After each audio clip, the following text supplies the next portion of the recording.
Dawn broke like a pale wound over the Himalayas. The wind was thin, slicing through the ridges and whistling across the frozen cliffs. Ice crystals drifted in the air like shards of glass, catching the weak sunlight. Beneath that cold, indifferent sky, a lone figure moved, silent, spectral. A snow leopard. Her name was Rhea. Her coat, dappled with gray and white rosettes, blended perfectly with the snow-covered stones. Each step was deliberate, soundless, her tail trailing behind her like a ghostly banner. Her ribs showed faintly beneath her fur. Hunger had been her companion for too long. The harsh winter had driven prey away, and she had not eaten in nearly a week. Below her, a narrow gorge split the mountain in two.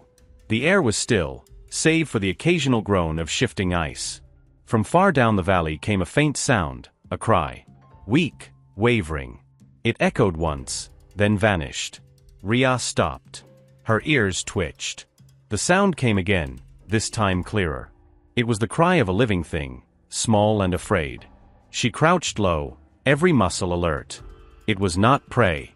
It was something else. She descended, stepping from rock to rock, the wind tugging at her fur. As she neared the bottom of the gorge, the smell hit her, a mixture of smoke, blood, and metal. The scent of humans. Rhea's pupils narrowed. Around the bend, half buried in snow, stood a collapsed tent, its fabric torn and blackened by fire. Beside it, scattered across the ice, were the remnants of an expedition, broken tools, a snapped rope, a frozen boot. And then she saw it, a small figure lying beside the wreckage. A human child. The boy was no more than 8 or 9, wrapped in a half-burned jacket. His face was pale, lips blue, breath shallow. His tiny hand clutched at a strip of fabric as if for warmth. He was barely alive. Rhea crept closer, sniffing the air. The boy stirred weakly, opening his eyes for a moment. Their gazes met, predator and child, wild and fragile. For a heartbeat, neither moved. Then he whispered something too faint to hear, and his hand dropped into the snow. The snow leopard stood over him, uncertain. This was no prey, no threat. Yet the scent of death hung close. The boy would not survive long in this cold. A sound broke the silence, a howl low and distant. Wolves. Rhea turned sharply, ears erect. From across the ridge came the faint scuffle of paws. Wolves were descending, driven by hunger like her. They had smelled blood. She looked back at the boy. He lay motionless, his breath misting faintly. Then Rhea made a choice, one not born of instinct, but something older, deeper. She lowered herself, pressed her warm body against his, and curled her tail around him. The boy stirred, a faint warmth returning to his face. Rhea stayed that way as the wind screamed through the gorge, her own body shielding him from the cold. But the howls grew closer. The first wolf appeared at the ridge, a gray shape, lean and scarred, its eyes bright with hunger. Then another, and another. A pack.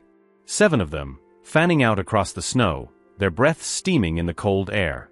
Rhea rose, placing herself between the boy and the wolves. Her muscles coiled. The alpha wolf, a black-furred brute with one torn ear, growled low in its throat and began to circle. The others followed, their paws silent against the snow. The snow leopard's tail flicked once. The lead wolf lunged. Rhea met it mid-leap, her claws flashing. They collided in a whirl of fur and snow, tumbling across the ice. She raked her claws down its flank, leaving dark streaks against the white ground. The wolf yelped and fell back, limping. But the others surged forward. One clamped onto her hind leg. Another snapped at her shoulder. She twisted, striking with her powerful forelimbs, her tail whipping for balance. The air filled with snarls, the sound echoing off the cliffs. Above them, a pair of Himalayan crows circled, black wings stark against the dawn. The wolves regrouped, circling again. Blood dripped from Rhea's fur onto the snow. Her breath came fast and ragged, but her eyes burned with defiance. Behind her, the boy stirred again, murmuring faintly in his fevered sleep. The wolves lunged together. Rhea struck like lightning. She leapt high, twisting in the air, landing on the back of one wolf and crushing it to the ground. Her jaws found its neck. The snap echoed like breaking ice. The others hesitated, but only for a heartbeat. The black alpha lunged again, faster this time, jaws aimed at her throat. Rhea dodged, but too late, its teeth grazed her shoulder, tearing flesh. Pain flared, but she did not cry out. She spun, slammed her body into his, and both tumbled dangerously close to the edge of the gorge. Snow crumbled beneath them. They slid toward the cliff. With a desperate roar, Rhea sank her claws into the ice, catching herself just as the alpha slid past her, vanishing into the abyss below. The rest of the pack froze, whimpering. Their leader was gone. Rhea stood panting, fur matted with blood, chest heaving. The wolves backed away one by one, then turned and melted into the mist. Only silence remained. The wind howled again, carrying with it the faint cry of an eagle high above. Rhea limped back to the boy. He was still breathing. Barely. The frost had begun to creep up his face, his eyelashes dusted with ice. She nosed at his cheek gently, then began to dig into the snow with her forepaws, making a shallow hollow. She pushed the boy into it, then curled herself around him again, her warmth seeping into his fragile body. The night was far from over. Hours passed.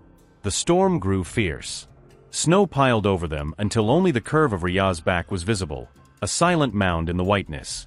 When dawn returned, the wind had died. The gorge lay quiet once more. A faint sound broke the silence, the steady chuff of a helicopter, distant but growing louder. Rescue! A red and white chopper hovered above the valley. Two figures rappelled down, their voices echoing.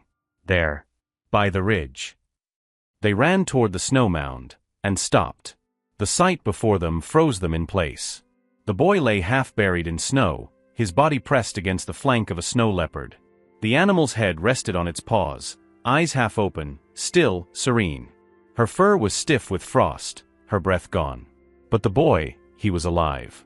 One of the rescuers dropped to his knees, checking for a pulse.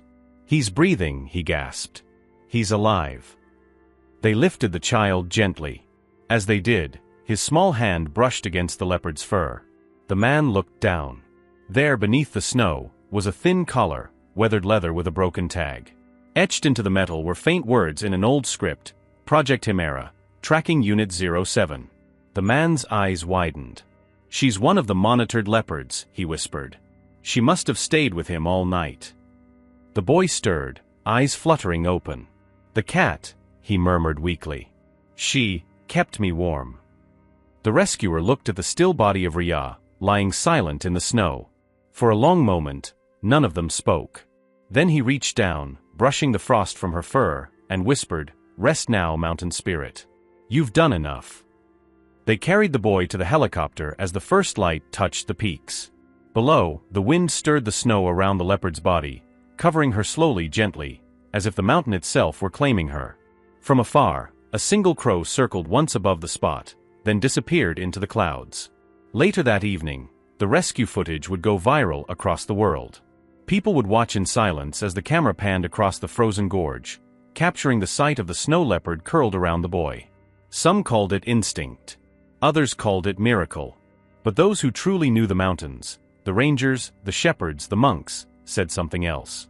They said that once, long ago, the spirits of the high peaks vowed to guard the innocent who wandered too far into their cold embrace. And sometimes, when the storm grows cruel and the night seems endless, the old spirits return, not as wind or shadow, but as flesh and fur. They come not to kill, but to protect. As the sun set behind the Himalayas, painting the sky with fire, a faint roar echoed between the cliffs, low, distant, and eternal. It rolled down the valleys, across the frozen rivers, and into the hearts of those who heard it. A reminder that even in the coldest corners of the world, compassion burns brighter than the fiercest storm. And true strength is not in survival alone, but in the courage to shelter another, even when the cost is everything.